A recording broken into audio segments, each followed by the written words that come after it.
2026 में भारत और श्रीलंका की मेजबानी में होने वाले T20 वर्ल्ड कप को अब भारत में रहकर आप नहीं देख पाएंगे।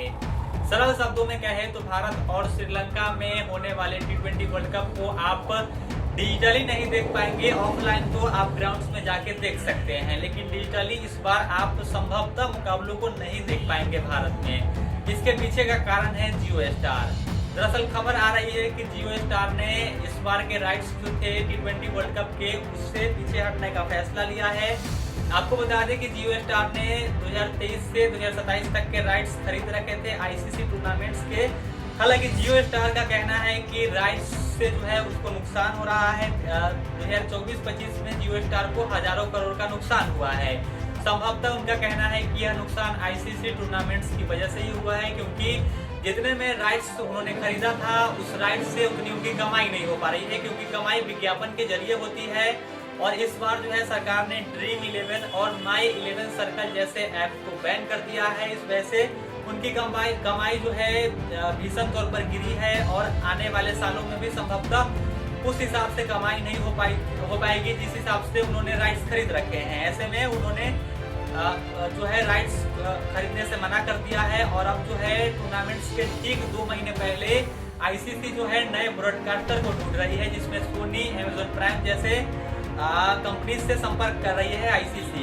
आपको बता दें कि 2023 से 27 के लिए आईसीसी ने लगभग $3 अरब में जियो स्टार को राइट्स भेजे थे। लेकिन अब जो है कंपनी जब जियो स्टार पीछे हट गई है तो आईसीसी सोच रही है कि अमेजॉन प्राइम या नेटफ्लिक्स जैसी तमाम जो अल्टरनेटिव कंपनी है वो उनके राइट्स को खरीद ले। इसके लिए आईसीसी का अप्रोच है कि $2.4 अरब यानी कि $2.4 अरब में कंपनी चाहती है, आईसीसी चाहती है कि कोई खरीद ले राइट्स को। हालांकि फिलहाल जो खबर है उसके मुताबिक कोई भी कंपनी दिलचस्पी नहीं दिखा रही है इस राइट्स को खरीदने में, क्योंकि कंपनीज का कहना है, तमाम जो ब्रॉडकास्टर्स हैं उनका कहना है कि कमाई जो है उस हिसाब से नहीं हो रही है जिस हिसाब से आईसीसी राइट्स बेच रहा है, जिस हिसाब से जिन कीमतों पर राइट्स बेच रहा है उन कीमतों के हिसाब से कमाई नहीं हो पा रही है।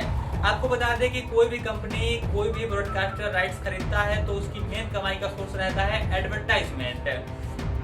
आपने T20 वर्ल्ड कप या कोई भी आईसीसी का टूर्नामेंट देखा होगा, उसमें मैचेस के बीच प्रचार आते हैं। सबसे अधिक प्रचार जो है ड्रीम 11, माई 11 जैसे फैंटेसी क्रिकेट एप्स के हुआ करते थे, जो कि अब भारत में रही नहीं। इस कारण से इनकी कमाई जो है बहुत हद तक गिर गई है और इसका प्रभाव सीधे अब क्रिकेट पे देखने को मिलेगा, क्योंकि 2 महीने बचे हुए हैं T20 वर्ल्ड कप के। और अगर 2 महीनों में ये राइट्स नहीं दिखते हैं तो संभवतः भारत में आप मुकाबलों को नहीं देख पाएंगे, क्योंकि टेलीकास्ट करने के लिए कोई तो होना चाहिए जो इन मुकाबलों को दिखाए। और आईसीसी के लिए भारत सबसे बड़ा बाजार है, यहाँ से लगभग 80% आईसीसी कमाई करता है। तो T20 वर्ल्ड कप पर भी एक बड़ा खतरा है, क्योंकि दूसरी जो भी ब्रॉडकास्टिंग कंपनी है, चाहे वह नेटफ्लिक्स की बात करें, सोनी की बात करें, अमेजॉन की बात करें, संभवतः इतना पैसा नहीं दे पाएंगी जितना जियो स्टार दिया करती थी। ऐसे में इनकी ये कंपनी जो है $2.4 अरब में भी इंटरेस्ट नहीं दिखा रही है। तो ऐसे में हो सकता है कि ये मुकाबले आपको भारत में दिखाई न दे। अब देखना दिलचस्प होगा कि क्या होता है, आईसीसी क्या सेटलमेंट करता है, क्योंकि वर्ल्ड कप से ठीक 2 महीने पहले आईसीसी को बड़ा झटका लगा है। तमाम देशों में ब्रॉडकास्टर्स अभी भी खरीद रहे हैं, लेकिन ये भी हकीकत है कि आईसीसी के प्रमुख कमाई का साधन जो है भारत से ही होता है। लगभग 80% आईसीसी की कमाई भारत से ही होती है, भारत के ब्रॉडकास्टिंग राइट्स से ही होती है। और सबसे बड़ा जो बाजार है आईसीसी का वो भारत ही है। अगर यहाँ ही ब्रॉडकास्ट नहीं होगा मैच, तो मैच कैसे खेला जाएगा, यह भी दिलचस्प बात होने वाली है।